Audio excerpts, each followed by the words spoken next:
নবীজি বলেন, তোমাদের মধ্যে কারো যদি তিনটা গুণ পাওয়া যায়, বুঝবা তুমি দুনিয়ার সবচাইতে সুখী মানুষ। আগামীকাল সকালে ঘুম থেকে উঠার পর যদি আপনার মাঝে তিনটা গুণ পান, বুঝবেন আপনি আগামীকালকের জন্য দুনিয়ার সবচাইতে সুখী মানুষ। তিরমিজি শরীফের 2346 নম্বর হাদিসের বর্ণনা।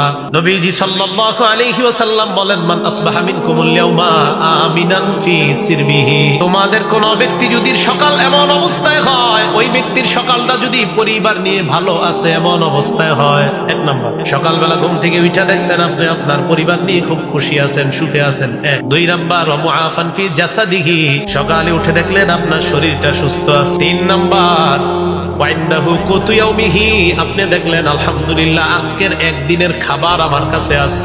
নবীজি বলেন, ফাকান্নামা হিজাত লাহুদ দুনিয়া, ওই ব্যক্তির জন্য কেমন যেন দুনিয়ার সব কল্যাণ একত্রিত করা হয়েছে। সুখী মানুষ তিন গুণ।